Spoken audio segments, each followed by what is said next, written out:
नमस्कार बच्चों, स्वागत है आपका कौटिल्य एकेडमी में। और मैं हूं धर्मेश सिंह, आपका साइंस टीचर। और आज हम लोग पढ़ेंगे आपकी टेक्स्ट बुक से हेल्थ चैप्टर के बारे में। The name of the chapter is why do we fall ill. Chapter जो आप पढ़ते हैं इम्पॉर्टेंट चैप्टर है, why do we fall ill. और इससे क्वेश्चंस भी अच्छे बनते हैं। There are some conceptual questions and the chapter actually is not like कि ऐसा चैप्टर हो जो आपकी डे टू डे लाइफ से ना जुड़ा हो। This chapter why do we fall ill is not only concern with your syllabus and this chapter should not only be studied on the behalf of the marks and the result and the report card and के आपको school ने कह रखा है कि भाई इस chapter को आप पढ़ के आइए और इससे कुछ क्वेश्चंस पूछे जाते हैं। ये चैप्टर इसी वजह से सिग्निफिकेंट नहीं है। ये चैप्टर का सिग्निफिकेंस इसके साथ साथ इस बात से भी है कि ये कहीं ना कहीं आपके बहुत अच्छे हेल्थ से संबंधित है। इस वजह से इस चैप्टर को बहुत ठीक से समझना भी चाहिए और इस चैप्टर से संबंधित जो नॉलेज है, जो ज्ञान है, वो आपको अपने जीवन में उतारना चाहिए। क्योंकि अगर हेल्थ से संबंधित आपको सही जानकारी है और आपको इससे संबंधित ज्ञान है तो ये मान के चलिए कि आपका जीवन सुखमय होने वाला है। इसका सीधा सा मतलब ये है कि जो नॉर्मली जो एक बात कही जाती है कि पहला सुख निरोगी काया, यानी कि सबसे फर्स्ट जो आपकी जीवन का सुख है या the first and foremost happiness of the life is that is nothing but your health. इसलिए why do we fall in is entirely connected with your health and that's why this chapter should be taken with a maximum consciousness, with a maximum intellect and the एक तरीके से इसको ऐसे पढ़ना चाहिए कि आपके जीवन का पार्ट बन जाए। तो कुछ सर्टेन एस्पेक्ट्स हैं और पॉइंट्स हैं जो हमें इस चैप्टर में पढ़ देने होते हैं और इन्हें हमें अपने डे टू डे लाइफ में उतार लेना होता है। जीवन में इसको समेकित कर लेना होता है कि जिससे आप अच्छी हेल्थ के मालिक बने रहें। A healthy mind has a healthy brain। ये कहा भी जाता है कि अगर आपका शरीर स्वस्थ है तो आप ये मान के चलिए कि आपके पास में एक स्वस्थ मस्तिष्क भी होगा। और अगर आपके पास में एक हेल्दी बॉडी है, हेल्दी माइंड है, तो नो डाउट कि आप जितने भी आपकी लाइफ से संबंधित एस्पेक्ट्स होंगे, जितने भी चैलेंजेस होंगे, जितने भी अपॉर्चुनिटीज़ होंगी, आप उनका सही से यूटिलाइजेशन कर पाएंगे। Every problem of your life will become the opportunity and every opportunity will set the milestone of success. ये आपकी सफलता की सीढ़ियाँ तय करेंगे। तो सेहत और स्वास्थ्य बहुत हद तक आपकी सफलता को निर्धारित करता है, इसलिए इस चैप्टर का सिग्निफिकेंस भी ज़्यादा हो जाता है। चलिए हम लोग नॉर्मली हेल्थ के बारे में पढ़ने की कोशिश करते हैं या इसको समझते हैं कि क्या है हेल्थ और कैसे ये जीवन के लिए महत्वपूर्ण है। देखिए, हेल्थ जो आप पढ़ते होंगे या जो आपने अभी तक जाना होगा हेल्थ के बारे में, वो ये समझा होगा कि अगर आपको किसी तरह की बीमारी का संक्रमण नहीं है, you are not contaminated by some sort of contaminating agents और you are not suffering from the infectious disease और you are not suffering from any sort of element, then you are healthy. No, इतना ही sufficient नहीं है कि आपको अगर कोई केवल बीमारी नहीं है तो आप अपने आप को कह दें कि आप हेल्दी हैं। हेल्दी होने का डायमेंशन कुछ अलग है। हेल्थ के मामले में सबसे पहले जो स्टेटमेंट जो foremost and widely accepted statement है that was given by WHO। WHO का मतलब क्या है? World health organisation.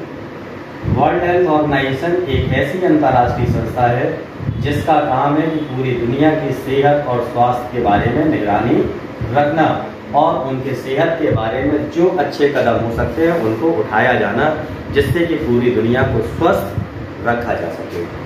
इस संस्था ने एक डेफिनेशन दी हेल्थ के मामले में, जिसको हम WHO शॉर्ट में कहते हैं, वर्ल्ड हेल्थ ऑर्गेनाइजेशन।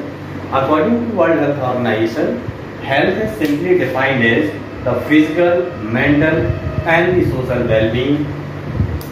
3 एस्पेक्ट्स इसमें शामिल हैं, 3 डायमेंशंस इसमें शामिल हैं, physical dimension, mental dimension and the social dimension.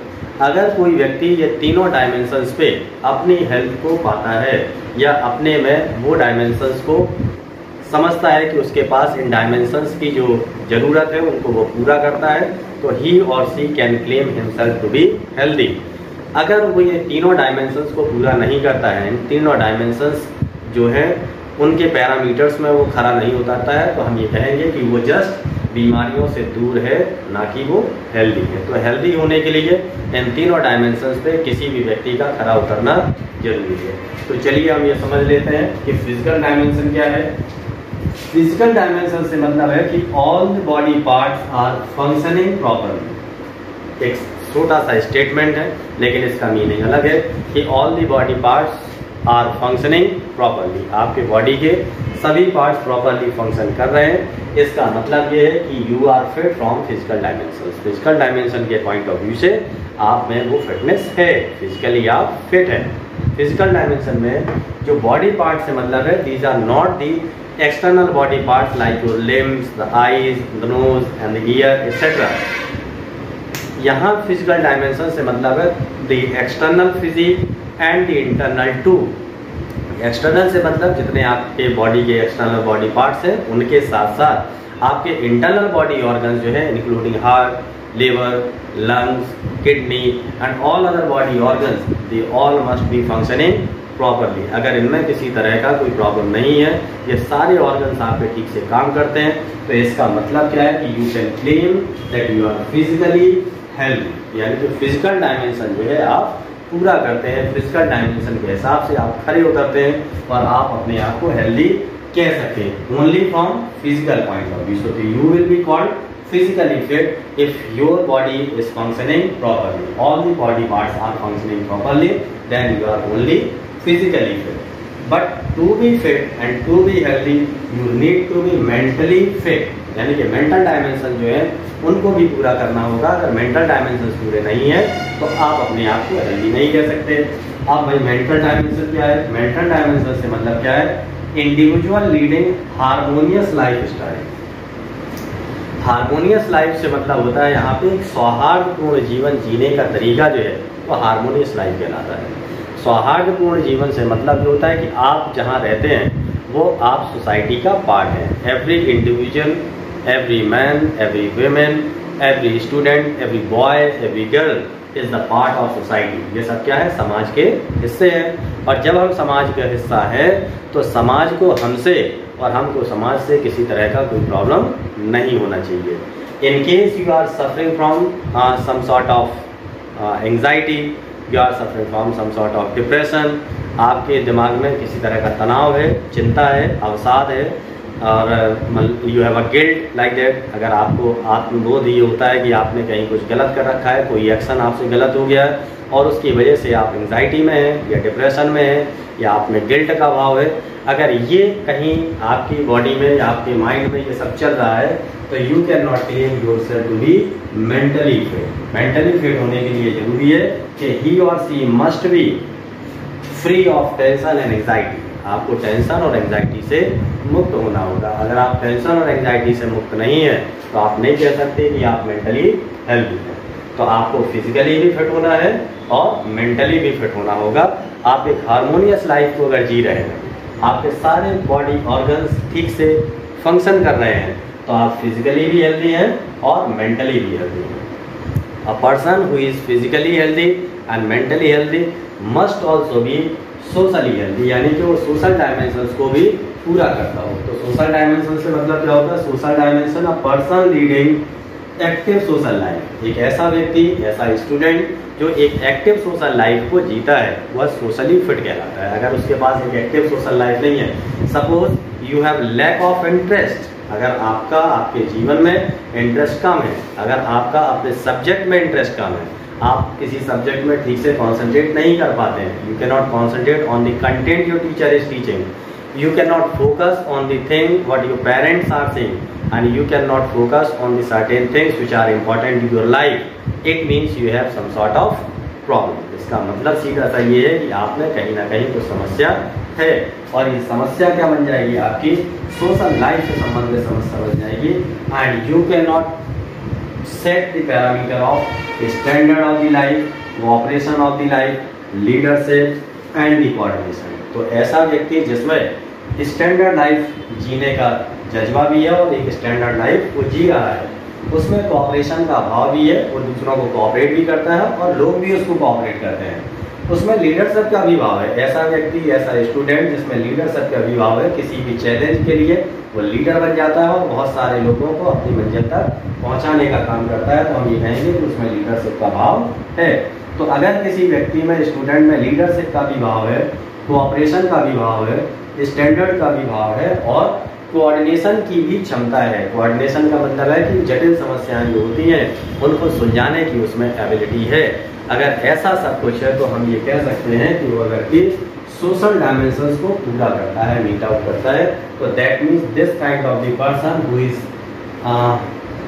Fulfilling the physical dimension, mental dimension and the social dimension can claim himself to be healthy. ऐसा व्यक्ति ही अपने आप को हेल्दी कह सकता है। तो नाउ अब समझ सकते हैं आप कि हेल्दी होने के लिए आपको ये 3 डायमेंशंस को पूरा करना जरूरी है। तो ऐसा व्यक्ति जो इन तीनों वाली डायमेंशंस को पूरा करता होगा वह व्यक्ति हेल्दी कहलाएगा। हेल्दी होने के लिए there are certain parameters which have to be fulfilled. अगर ये पैरामीटर्स फुलफिल नहीं होते हैं तो आप कभी अच्छी हेल्थ नहीं गेन कर पाएंगे। एक अच्छी हेल्थ गेन करने के लिए आपको सर्टेन पैरामीटर्स को पूरा करना जरूरी है। क्या? वेदर और not you are suffering from allergy और इन्फेक्शन। अगर आप किसी एलर्जी से या इन्फेक्शन से सफ़र कर रहे हैं, आपको बॉडी में किसी तरह का इन्फेक्शन है, आपके बॉडी ऑर्गन में किसी तरह का इन्फेक्शन है या आपकी बॉडी को एलर्जी है, एलर्जी मतलब हाइपर सेंसिटिविटी है, तो आप सीधा सा मतलब ये है कि आप हेल्दी नहीं है। अगर ऐसा एलर्जी या इन्फेक्शन नहीं है तो this is the parameter to be healthy. ये वह पैरामीटर होगा जिससे आप कह सकते हैं कि हम भाई हेल्दी है। क्यों? क्योंकि हमको ना किसी तरह का कोई इन्फेक्शन है ना कोई एलर्जी है। You are whether or not suffering from hereditary diseases। कोई आपको आनुवंशिक बीमारी नहीं है। हेरिडिटरी डिसीज का मतलब क्या होता है? ऐसी बीमारियां जो पेरेंट से ऑफस्प्रिंग में ट्रांसफर होती है, parents to offspring. The diseases which are transferred from parents to offspring are called hereditary in nature. ये सब कैसी होती है? ये हेरिडिटरी होती है, एक जनरेशन से दूसरी जनरेशन में जो ट्रांसफर होती है। There are certain diseases like hemophilia, like color blindness, sickle cell anemia, and there are number of the diseases which lie on the genes, which lie on the chromosomes, और उन chromosome से ही वो parent से offspring में transfer होती हैं। And such diseases which are transferable from the parents to offspring are called the hereditary diseases. If he or she is suffering from such type of the diseases, then he cannot be a healthy person। उसको हम healthy नहीं कह सकते। तो health parameter क्या है? तो उसको कोई एलर्जी नहीं होना चाहिए, इन्फेक्शन नहीं होना चाहिए और किसी तरह का कोई हेरिडिटरी डिसीज भी नहीं होना चाहिए। ही और she must be having a balanced diet. Balanced diet का मतलब ये होता है कि हर व्यक्ति का अपना एक लाइफ स्टाइल होता है। हम सब एक अलग अलग तरह का जीवन जीते हैं। स्टूडेंट्स की लाइफ स्टाइल अलग है, एक ऑफिस में रहने वाले व्यक्ति की लाइफ स्टाइल अलग है, एक मजदूर का लाइफ स्टाइल अलग है और एक जिम में काम करने वाले व्यक्ति का या जिम ज़्यादा करने वाले, विगरस एक्सरसाइज करने वाले का लाइफ स्टाइल अलग है।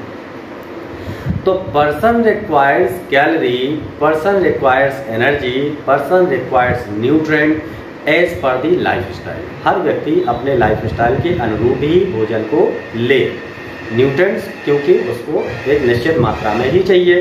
एक जो फूड कॉन्स्टिट्यूएंट किसी जिम वाले व्यक्ति के लिए जरूरी है, वही फूड कॉन्स्टिट्यूएंट्स आप एक ऑफिस में रहने वाले व्यक्ति को नहीं दे सकते। क्योंकि ऑफिस में जो काम करने वाला व्यक्ति होता है उसको मेंटल स्ट्रेस ज़्यादा लेना होता है, ना कि फिजिकल लोड ज़्यादा लेना होता है। जबकि जिम में काम करने वाला जो आदमी होता है, जो विगरस एक्सरसाइज करता है, उसके ऊपर मेंटल स्ट्रेस ना होकर फिजिकल स्ट्रेस ज़्यादा होता है। उसको एनर्जी की बहुत ज़रूरत पड़ती है, उसको काम करने की बहुत ज़रूरत पड़ती है, बहुत एक्सरसाइज करनी पड़ती है।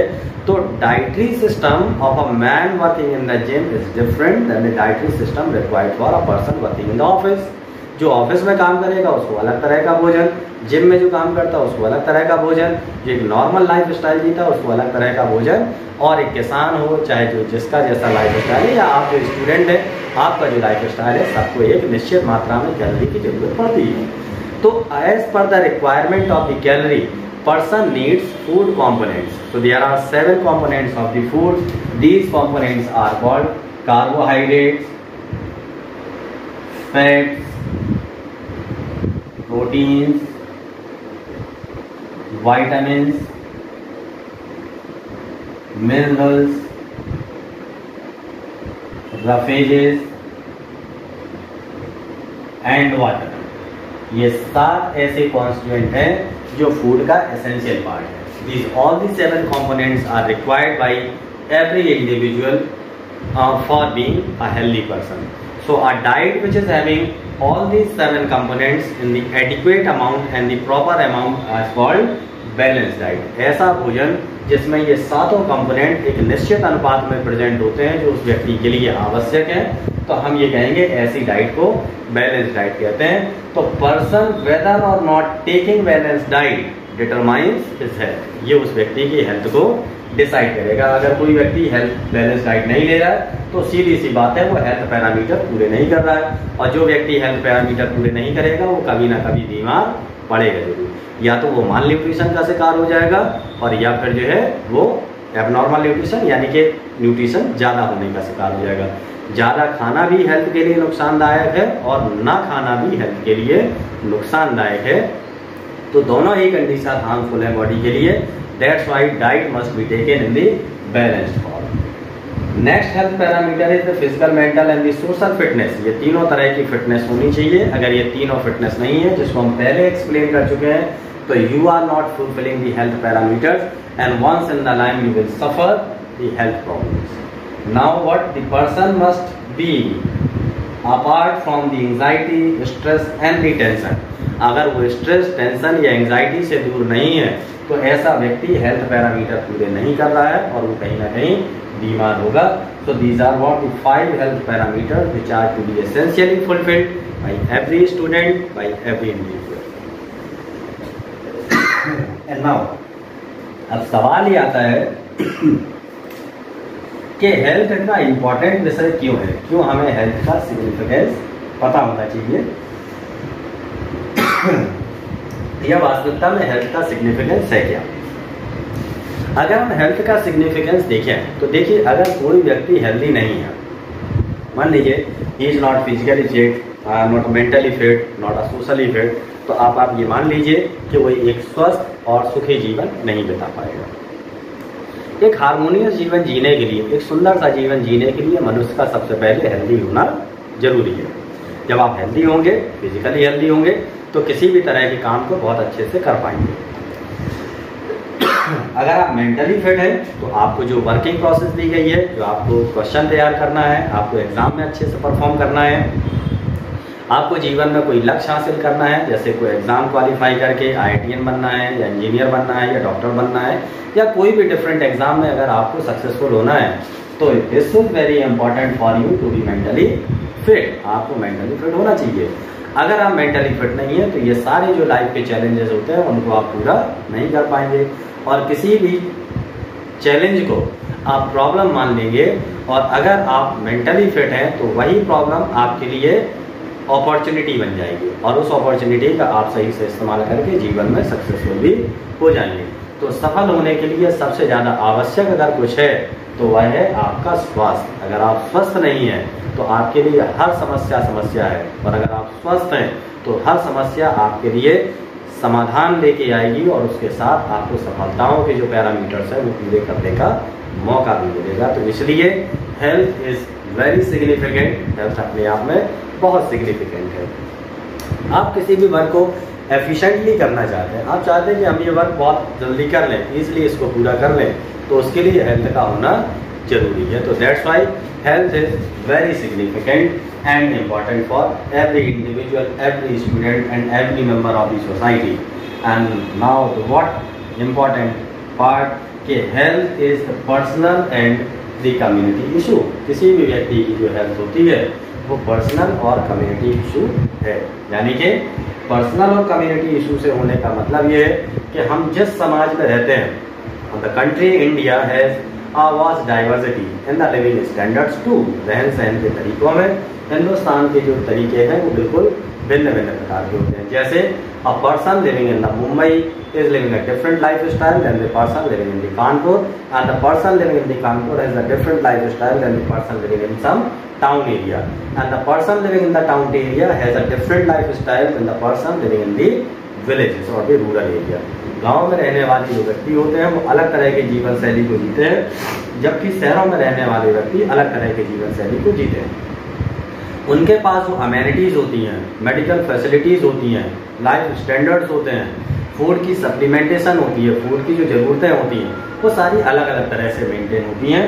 इसलिए ये सब चीज़ें पर्सनल हैं और कम्युनिटी इश्यूज भी हैं। उसके लिए कुछ सर्टेन चीज़ें हैं, जैसे पब्लिक हेल्थ सर्विसेज के बारे में अगर हम देखें कि जो गवर्नमेंट आपको हेल्थ सर्विसेज प्रोवाइड करती है, वो शहरी क्षेत्रों में हेल्थ सर्विसेज आपको बहुत फटाफट मिल जाती है। बहुत अच्छे अस्पताल मिल जाएंगे, बहुत अच्छे डॉक्टर्स मिल जाएंगे, और किसी तरह की कोई प्रॉब्लम होने के बाद आप उसका ट्रीटमेंट भी बहुत ठीक से करा सकते हैं। But the person living in the rural area is apart from these public health services. एक व्यक्ति जो गाँव में रहने वाला होता है, उसके पास ये हेल्थ सर्विसेज नहीं होती, और हेल्थ सर्विसेज नहीं होती है तो इसका मतलब यह है कि उसकी हेल्थ ज़्यादा रिस्क में रहती है। इसलिए हेल्थ एक कम्युनिटी इशू है, क्योंकि अलग अलग तरह की कम्युनिटीज जैसे कि हॉस्पिटल, प्रॉपर पैथोलॉजीज, इन सब का गांव देहात में ना होने की वजह से उनकी हेल्थ को इसका ज़्यादा गलत असर पड़ेगा।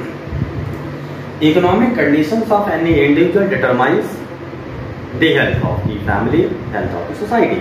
अगर व्यक्ति गरीबी के आलम में रह रहे हैं, गरीबी का जीवन जी रहे हैं, तो सीधी सी बात है कि शरीर को जो न्यूट्रिशन की ज़रूरत है, शरीर को जो सेफ्टी की ज़रूरत है, एक अच्छे हाउस की ज़रूरत है, सैनिटाइजेशन की ज़रूरत है, फिटनेस की ज़रूरत है, ये सारी चीज़ें फाइनेंस के नाम पे मेंटेन होती हैं। अगर किसी फैमिली की इकोनॉमिक कंडीशंस पूरा हैं तो निश्चित रूप से वहाँ कोई ना कोई व्यक्ति हेल्थ से सफ़र कर रहा होगा, और फिर एक दूसरे को कंटेमिनेट करते हैं, इन्फेक्शन फैलाते हैं, पूरी फैमिली फिर इस तरह से रिस्क जोन में आ जाती है। और अगर फाइनेंशियल कंडीशन किसी फैमिली की अच्छी है, फाइनेंशियल कंडीशन किसी सोसाइटी की अच्छी है, फाइनेंशियल कंडीशन किसी सिटी की अच्छी है, तो सारी मेडिकल फैसिलिटीज़ वो अरेंज कर सकते हैं और एक हेल्दी और स्वस्थ और सुखी जीवन वो जी सकते हैं। तो economic conditions to determine the health of the society, health of the family.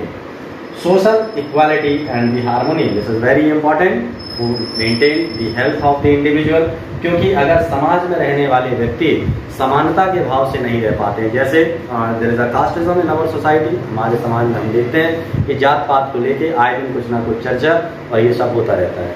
तो person who is in the superior caste is making some sort of discrimination with the person born in the lower caste. जो upper cast के लोग हैं वो lower caste के व्यक्ति को सामने एक भेदभाव वाला व्यवहार करते हैं। इस वजह से समाज में भिन्नता पैदा होती है, और समाज में जब भिन्नता पैदा होती है तो उसके कारण इनइक्वालिटी आती है, लोगों के मानसिकता पे इसका गलत असर पड़ता है। इसलिए समाज में सोशल इक्वालिटी और हार्मोनी, सौहार्द का भाव होना चाहिए। अगर ये समाज में भाव नहीं है समानता का और सौहार्द का, तो ऐसे समाज में लोग स्वस्थ नहीं रह पाएंगे, specially they will not be mentally healthy. Personal hygiene is also very important issue of the health, क्योंकि अगर लोगों में खुद साफ सफाई का अगर ध्यान नहीं है, लोग खुद साफ सफाई के प्रति जागरूक नहीं है, अपने हाथों को हैंड वॉशिंग ठीक से नहीं करते हैं, सोशल डिस्टेंसिंग का ठीक से पालन नहीं करते हैं, इन्फेक्शस डिसीजेस के बारे में उनके पास जानकारी नहीं है, they don't know the mode of contamination, they don't know the prevention techniques, they don't know the dissemination techniques of the different types of the pathogens, then obvious is this that they will suffer any time in the life with the help of some sort of diseases, कुछ ना कुछ बीमारियों से वो ग्रस्त होंगे। इस तरह से हमारे लिए ये जरूरी है कि हम हेल्थ से संबंधित जो इश्यूज होते हैं उन सब की चर्चा करें, उन सब के बारे में डिस्कस करें और उनके बारे में जानें कि हेल्थ किस तरह से किसी व्यक्ति के लिए एक साधन बन सकता है जीवन में सफलता का। अगर आप हेल्थ से संबंधित डिफरेंट इश्यूज के बारे में सही जानकारी रखते हैं तो निश्चित रूप से ये एक ऐसा टूल बनेगा, एक ऐसा साधन बनेगा जिससे आप जीवन में सफलता के बड़े बड़े आयाम पूरे करेंगे, बड़ी बड़ी सफलताएं हासिल करेंगे। That's why this chapter is very important, topics are very important. बने रहिए इन सभी जानकारियों के साथ में, मेरे साथ धर्मेंद्र सिंह के साथ में, जिससे कि आप इससे संबंधित सभी जानकारियों को ठीक से ले सकें। नेक्स्ट वीडियो का इंतजार करिए। Till then bye bye.